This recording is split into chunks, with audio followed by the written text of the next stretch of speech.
Hello साथियों, स्वागत करता हूं मैं आपका आपके अपने YouTube channel aspirant online hub पर। जैसा कि मैंने आप सबको कल बोला था कि हम पिछली वीडियो में जिसमें मैंने हिंदी का पेपर सॉल्यूशन कराया था बोर्ड का, तो मैंने आपको बोला था कि हम लोग रोज डेली मिलेंगे और मैथ में कुछ मैथ के सॉल्यूशन मैं आपको यहाँ पर कराऊंगा। बोर्ड एग्जाम से रिलेटेड ही होंगे और ये सारे क्वेश्चन आपके बोर्ड के पर्पज से बहुत महत्वपूर्ण भी होंगे। तो मैंने कुछ यहाँ पर 100 क्वेश्चन आपके लिए सिलेक्ट किए हैं। उन 100 क्वेश्चन को डेली हम 10-10 क्वेश्चन की सीरीज में करेंगे और ये सभी 10-10 क्वेश्चन, हर चैप्टर के 10-10 क्वेश्चन मोस्ट इंपोर्टेंट क्वेश्चन होंगे जो मैंने अपनी तरफ से सिलेक्ट किए हैं। जैसे कि आप बोर्ड पे भी देख सकते हैं, मैंने यहाँ पर लिख भी दिया है 100 क्वेश्चन सीरीज। तो 100 क्वेश्चन की सीरीज करने से ये जितने भी क्वेश्चन होंगे बोर्ड के रिलेटेड पर्पज से बहुत ही महत्वपूर्ण होंगे। हर चैप्टर के 10-10 क्वेश्चन हैं। तो आज हम पहला चैप्टर जो कि आपका फर्स्ट चैप्टर जो कि है वास्तविक संख्याएं, इस क्वेश्चन के 10 क्वेश्चन मैंने अपनी तरफ से लिए हैं, जिसको हम रियल नंबर भी कहते हैं। तो ये बोर्ड के बहुत ही अति महत्वपूर्ण बोर्ड में आने वाले, पेपर में आने वाले क्वेश्चन मैं आपको यहाँ पर कराऊंगा। तो सबसे पहला क्वेश्चन जो है हमारा, वो क्वेश्चन है कि 15, 18 और 24 का लासा है। सबसे फर्स्ट क्वेश्चन यही है रियल नंबर का। Question number 1। क्वेश्चन जो है आपको इधर भी मिल जाएंगे, फिर भी मैं क्वेश्चन एक बार लिख देता हूं कि क्वेश्चन है पहला 15, 18 और 24 का लासा।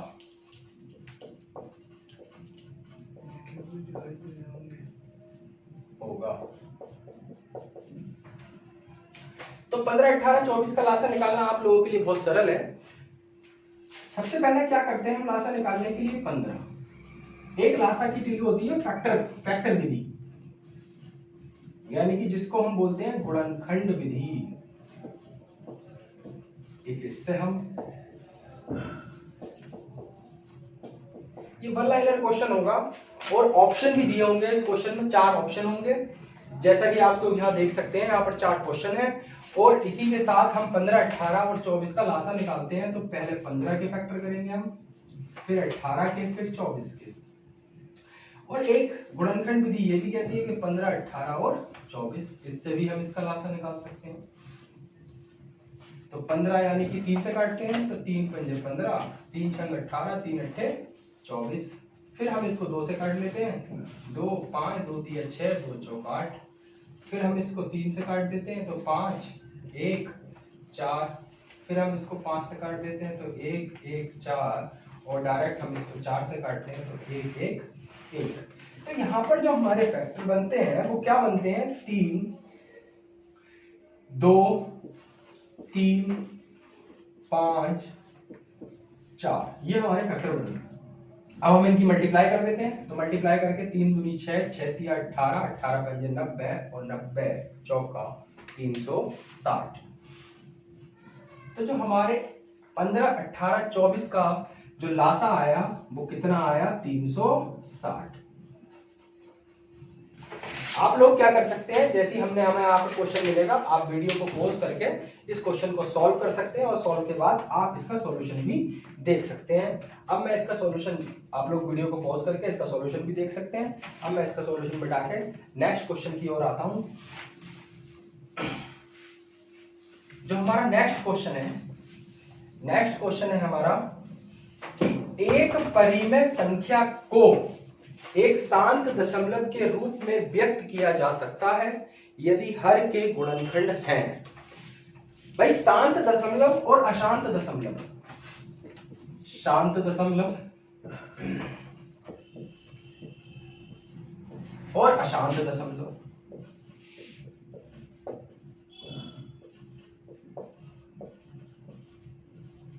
शांत दशमलव वो होंगे जो थोड़े अंतराल के बाद रुक जाए, यानी कि जैसे कि अगर हम 2 को डिवाइड करते हैं 5 से, तो यानी कि हमने एक पॉइंट लगाया और इसके 0 बढ़ाया और 5 चौका 20, यानी कि ये एक शांत दशमलव का उदाहरण हो गया। अब अगर हम अशांत दशमलव की बात करें, अशांत वो होगा जो कभी शांति ना हो, है ना, वही तो अशांत होगा। तो जैसे कि हमने लिखा भाई 10/3, तो 3 से अगर हम 10 को डिवाइड कर रहे हैं, तो 3 से 10 को डिवाइड करने पर 3 तिया 9 गया, बच्चा 1 दशमलव लगाया, 0 बढ़ाया, 3 3 9, यानी कि ये भी 1 बचा, फिर से 0 बढ़ाया, फिर से 3 लिखा, तो ये 9, फिर से, यानी कि अगर हम इसे करते रहेंगे तो ये पॉइंट में कई बार हमारा 3 3 3, यानी कि रुकेगा नहीं, ये 3 3 3 आता ही रहेगा, बार बार बार बार क्या आएगा, 3 आएगा। तो इसलिए ऐसे जो नंबर होते हैं उनको कहते हैं अशांत दशमलव संख्याएं, और जो ऐसे होते हैं जो पॉइंट के बाद 1 या 2 या 3 बार आकर के रुक जाए उनको बोलते हैं हम शांत दशमलव। तो इसी क्रम में जो हमारा क्वेश्चन है वो क्वेश्चन क्या है कि एक परिमेय संख्या को एक शांत दशमलव के रूप में व्यक्त किया जा सकता है यदि हर के गुणनखंड हो। तो भाई अगर एक बात बताओ, अभी हमने क्वेश्चन लिखा है, यहाँ पर क्वेश्चन था हमारा 20/5। तो यहाँ पर हमने देखा कि अगर हर हमारा 5 है, तो अगर 5 की पावर यहाँ पर हम 1 करते हैं तो कोई दिक्कत ही नहीं है हमें। अगर हम यहाँ पर इसी के साथ 1 2 और ले लें और इसकी पावर 0 करें, तो अगर किसी भी संख्या की पावर 0 होती है तो उसका मान हमेशा कितना होता है, 1। तो इसका मतलब ये कितना हो गया, 5 की पावर 1, यानी कि 5 और गुणा 1 आया, तो लौट लाट के कितना, 5। तो यहाँ पर इतने लिखने से सिर्फ क्या मिला हमें, एंड में 5। तो इसका मतलब आया तो सिर्फ 20/5 ही। तो यही 20/5, तो हम कह सकते हैं कि जो संख्या, ये क्वेश्चन था हमारा, इसमें 4 ऑप्शन भी आपको दिए गए हैं कि हर के गुणनखंड क्या होंगे, तो उनके गुणनखंड 2 3 या 5 हो सकते हैं। बी ऑप्शन है 3 5 या 7, सी ऑप्शन है 3 5, डी ऑप्शन है 2 या 5 केवल। तो हमारा जो डी ऑप्शन है जो बोलता है 2 या 5, यही हमारा राइट ऑप्शन है। ठीक है, इतनी बात मैं आशा करता हूं आप लोगों को समझ में आई होगी। समझना तो आप लोगों ने कर तो रखे ही है, तो सिर्फ रिवीजन क्लास है। अगर कोई ऐसी अब आगे की जो क्लासें आएंगी उसमें मैं बिल्कुल डिटेल से समझाऊंगा कि ये शांत और अशांत दशमलव क्या होते हैं। तीसरा हमारा क्वेश्चन है जो कि आप लोगों को, तीसरा क्वेश्चन भी यहाँ पे सब सारे क्वेश्चन मैं यही लगाऊंगा और सब क्वेश्चन आप लोगों को यहीं से देखने के लिए मिल जाएंगे। तो तीसरा क्वेश्चन है आपका, अशांत दशमलव प्रसार हो सकने वाली परिमेय संख्या होगी। अब ये तीसरा क्वेश्चन है, अशांत दशमलव परिमेय प्रसार हो सकने वाली परिमेय संख्या होगी। तो मैं क्वेश्चन यहाँ ऑप्शन यहाँ पे दे देता हूँ, ऑप्शन लिख लेता हूँ यहाँ पर 77/140। बी ऑप्शन है 129/2 की पावर 2 गुणा 5 की पावर 3। सी ऑप्शन है 13/3125 और डी ऑप्शन है 8/13।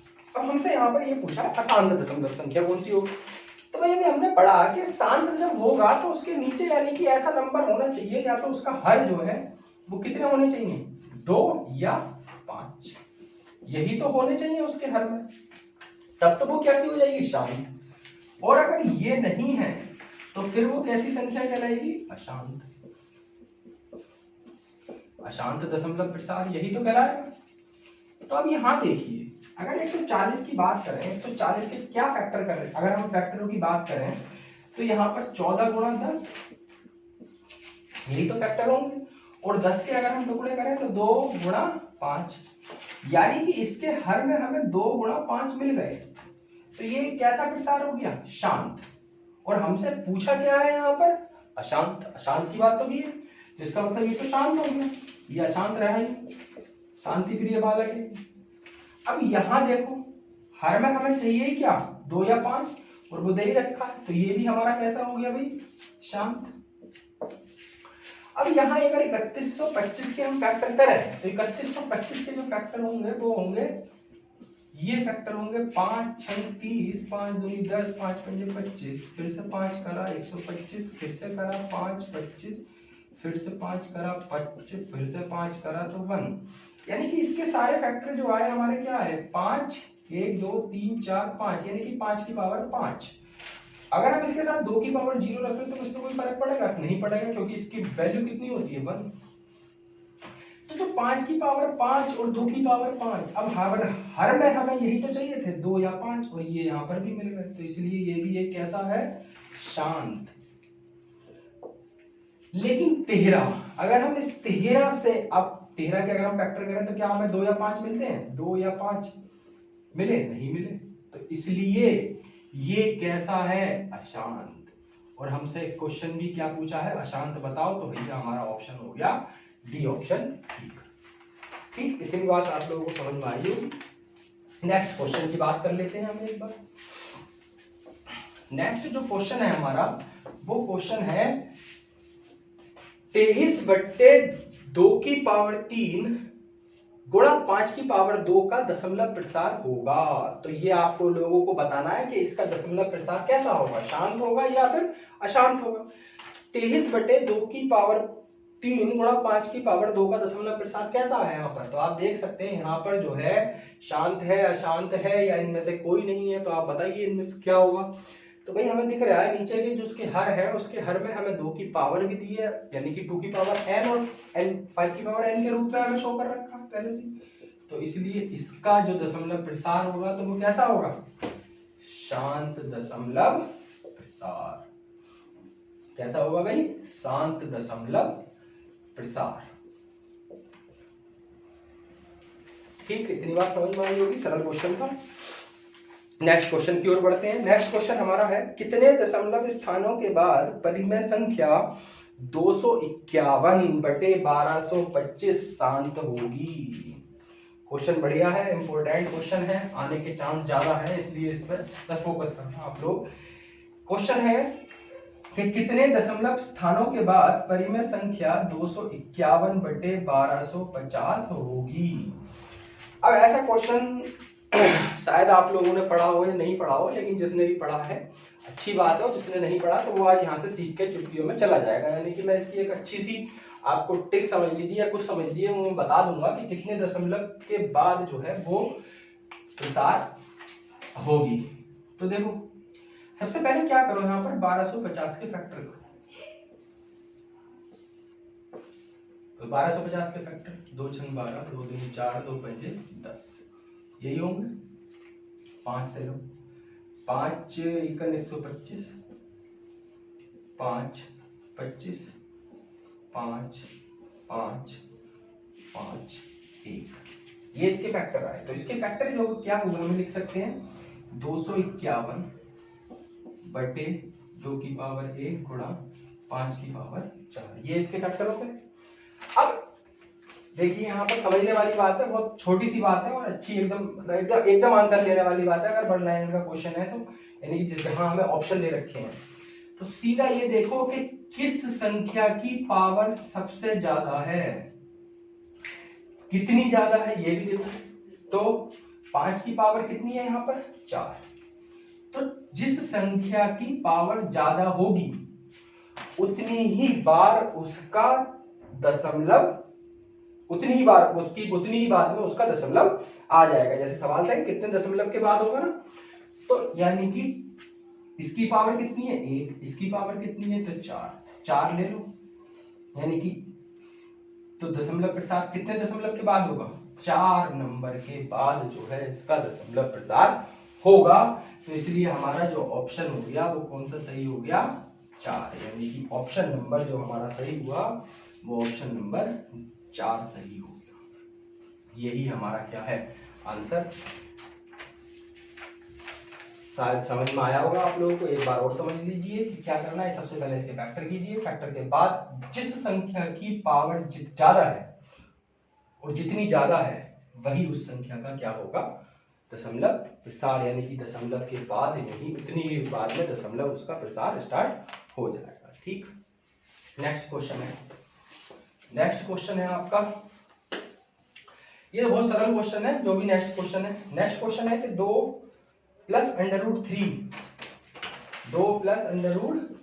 कैसी संख्या है भाई, ये सबको पता होगी। अब ये भी नहीं पता हो तो बहुत नीचे जा रहा है वो पढ़ने में। 2 + √3 एक कैसी संख्या है, अपरिमेय संख्या। 2 + √3 एक कैसी संख्या है, अपरिमेय संख्या। ठीक है, नेक्स्ट क्वेश्चन की ओर बढ़ते हैं। क्वेश्चन हमारे हो गए 6। अगला क्वेश्चन क्या कहता है, अगला क्वेश्चन हमारा कहता है कि भाई क्वेश्चन है n के किस मान के लिए, n के किस मान के लिए 2 की पावर n गुणा 5 की पावर n के प्रसार का अंत 5 पर होगा। क्वेश्चन है 2 की पावर n के किस मान के लिए 2 की पावर n गुणा 5 की पावर n के प्रसार का अंत 5 पर होगा। क्वेश्चन बढ़िया है। क्या कहा है इन्होंने कि भाई ये बताइए आप 2 की पावर n है गुणा 5 की पावर n है, तो इन्होंने बोला हमसे कि ये बताइए कि अगर ये नंबर आपको दिया गया है तो क्या अगर हम n की पावर कुछ भी रखें तो क्या उसका जो अंत होगा यानी कि जो यूनिट डिजिट होगा, इकाई का अंक होगा, क्या उसका अंत 5 पर होगा। देख लेते हैं कि 5 पर होता है नहीं होता। तो क्या अगर हमें ऐसा लिखा हुआ मिलता है तो क्या हम उसे ऐसा लिख सकते हैं 2 गुणा 5 की होल पावर n लिख सकते हैं। तो सबको ही पता होगा कि अगर ये खुलेगा तो इसकी भी पावर आएगी और इस पे भी पावर आ जाएगी, है ना। इतनी बात तो सभी को पता है। अगर हम इसे करना चाहें तो 5 दूना कितना होते हैं भाई 10, 10 की पावर n, यही होगा। ठीक है। अब अगर हम n की कोई भी वैल्यू रखते हैं, मान लिया हमने n की वैल्यू रखी यहाँ पर 1, n की वैल्यू 1 रखने के बाद जो हमारा आंसर आएगा वो कितना आएगा 10। तो क्या यहाँ पर यूनिट डिजिट 5 आया? नहीं आया भाई। कहाँ आया? 5 थोड़ी आया, 0 आया। तो जब 0 आया तो और हमसे बोला है कि यहाँ अंत कितने पर होना चाहिए 5 पर, जो कि 5 पर हमारा अंत हुआ ही नहीं। ठीक है, तो n की पावर n की वैल्यू 1 लेने पे भी हमारा कुछ फायदा नहीं निकला। अब हम n की पावर लेते हैं 2, तो 10 की पावर यहाँ पर हमने ली 2, तो भाई 10 की पावर 2 का मतलब तो यही होता है 100 है। 10 की पावर 2 का मतलब क्या होता है 100। तो यहाँ पर जो यूनिट डिजिट मिला हमें या इकाई का अंक मिला, क्या 5 मिला? भैया 5 तो नहीं आया, 0 ही मिल गया हमें। 5 से तो हमारा कोई मतलब ही नहीं दिख रहा, 0 मिला। तो 0, अब यहाँ पर चाहे हम कोई कितनी भी पावर रख लें n की, कहीं तक चले जाए, वहां पर हमें यूनिट डिजिट 5 मिल ही नहीं सकता। तो इसलिए हम यहाँ कह सकते हैं कि n की किसी भी घात के लिए n का मान 5 पर अंत नहीं होगा।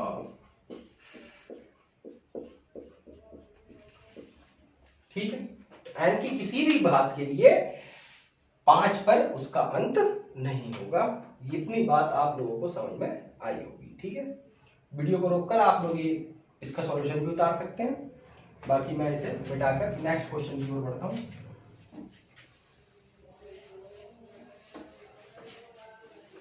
वीडियोस में लाइट या फेस या कुछ अगर ऐसा ब्लर दिखाई दे तो उसके लिए माफी चाहते हैं, क्योंकि उसके लिए हम माफी चाहते हैं क्योंकि भाई स्टार्टिंग है अभी, तो स्टार्टिंग में ये छोटी छोटी प्रॉब्लम आती रहती हैं। नेक्स्ट क्वेश्चन हम देखते हैं। तो नेक्स्ट 7 क्वेश्चन हमारे हो चुके हैं, 3 क्वेश्चन और बचे हैं। नेक्स्ट क्वेश्चन है हमारा, नेक्स्ट क्वेश्चन आता है हमारा, यदि 657 तथा 963 के म्यासा को, क्या है क्वेश्चन, 657 तथा 963 के मासा को, क्वेश्चन तो आपको वहां पर दिख ही रहा होगा, 657x प्लस 963 मल्टीप्लाई 15 के रूप में व्यक्त किया जा सकता है। 657x प्लस 963 15 के रूप में व्यक्त किया जा सकता है। तो x का मान ज्ञात कीजिए। क्वेश्चन ये, तो देखिए इन्होंने बोला कि इसके मासा को इसके रूप में व्यक्त कर दो, तो सीधी सिंपल बात है कि इसका मासा निकालो और इसके बराबर पुट कर दो। तो 657 और 963 का जो मासा है आप लोग निकाल के देखना, इसका जो मासा आएगा वो आएगा 9। सिंपल, कितना आएगा 9। इसका जो मासा है वो कितना आया हमारा 9। जब आप लोग निकाल के देखेंगे तो 657 और 963 का जो मासा आएगा वो आएगा 9। हमें क्या करना था, इसका मासा निकालकर इसके बराबर पुट करना था। कर दिया भाई, इसके बराबर रख दिया हमने। अब इसके बराबर हमें तो यहाँ पर किसकी वैल्यू चाहिए, x की वैल्यू चाहिए। तो अब x की वैल्यू तो हम निकाल ही सकते हैं। तो 657x, देखो इसकी और इसकी मल्टीप्लाई करेंगे तो माइनस आएगा, 15 दिया 45 का 5, हाथ से 4, 15 का 90, 90 4 94, हाथ से 9, 15 नंबर 135, 35 और 9 144 बराबर 9 है। ये 657x चली गया, 657x ये उधर जाएगा तो प्लस का हो जाएगा, 9 प्लस 144 5, 657। अब यहाँ से x की वैल्यू चाहिए तो 657 को यहाँ इसको जोड़ करके ये कितना हो गया 1454 बटे में 657। जब इसको 657 से हम डिवाइड करेंगे तो आंसर आएगा हमारा 22। तो x की वैल्यू हमारी कितनी आई 22। ठीक, ये बहुत सरल सवाल था पर महत्वपूर्ण सवाल है, ये आप सभी लोगों को आता भी होगा।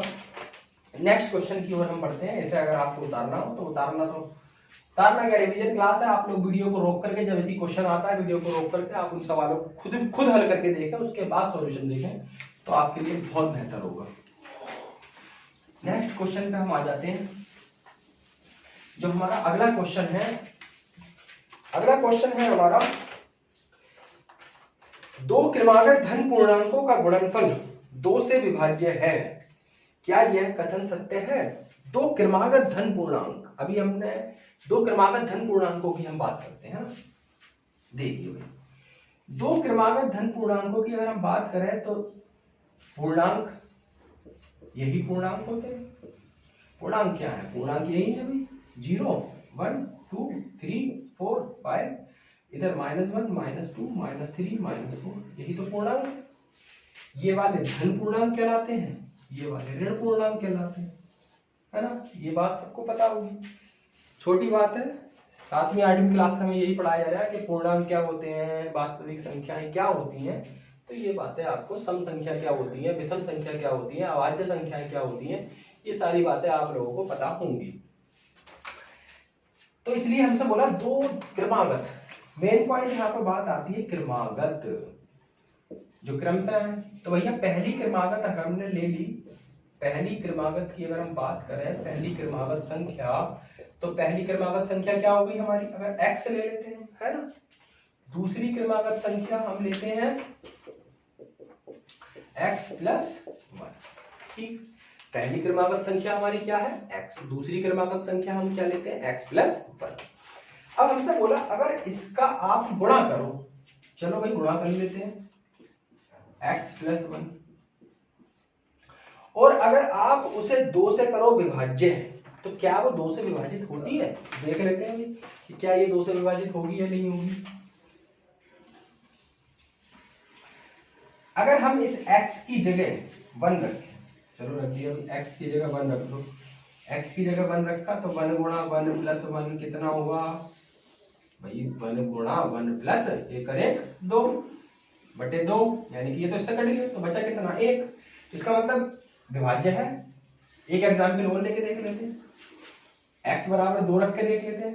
2 गुणा 2 + 1 बटे 2, 2 से 2 कट गया तो बचा कितना 3, यानी कि अब भी विभाज्य। अगर x = 3 रखते हैं तो 3 गुणा 3 + 1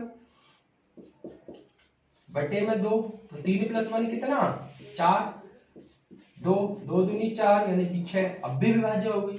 तो इसलिए हम कह सकते हैं कि ये दो क्रमागत संख्याएं, उनका गुणनफल हमेशा 2 से विभाज्य होगा। ठीक, ये क्वेश्चन आप लोगों के समझ में आए। अब जो लास्ट क्वेश्चन है, लास्ट क्वेश्चन हमारा क्या है, ये लास्ट क्वेश्चन आप लोग अपने होमवर्क से करना, और मैं ये देखे जाता हूं कि क्वेश्चन है √p + √q सिद्ध कीजिए। क्वेश्चन है सिद्ध कीजिए √p + √q एक अपरिमेय संख्या है। ये आप लोगों को सिद्ध करके घर पर सिद्ध करके देखना है कि क्या √p + √q एक परिमेय संख्या है। ये आप लोगों को सिद्ध करके देखना है। ठीक है, तो ये हमारे 10 क्वेश्चन थे जो हमने आज सॉल्व करके देखे। अगर आप लोगों को ये सभी क्वेश्चन ठीक लगे हो तो प्लीज हमारी वीडियो को लाइक कर दीजिएगा। सब्सक्राइब अगर जिसने नहीं किया है और वीडियो को देख भी रहे हैं तो भैया सब्सक्राइब तो कर ही दो कम से कम, थोड़ी बहुत तो लिहाज रखो हमारी भी। तो वीडियो को लाइक करो, शेयर भी करो। अभी चैनल स्टार्ट हुआ है, आप लोगों का सपोर्ट रहेगा तो चैनल आगे भी बढ़ेगा। तो पेपर आप लोगों का 8 तारीख को है, उससे पहले पहले मैं ये 100 क्वेश्चन की सीरीज आप लोगों की पूरी करवा दूंगा, जिसमें 10 क्वेश्चन हर चैप्टर के होंगे। जितना भी चैप्टर जो रिड्यूस हुआ है उसका हम कोई क्वेश्चन नहीं करेंगे, यानी कि जो जिसने इस बार यूपी बोर्ड में चैप्टर नहीं आने वाले, सिर्फ उन्हीं चैप्टरों के हम क्वेश्चन करेंगे जो कि हमारे सिलेबस का पार्ट है। ठीक है, मिलते हैं फिर नेक्स्ट वीडियो में इसी के साथ। गुड, जय हिंद, जय भारत।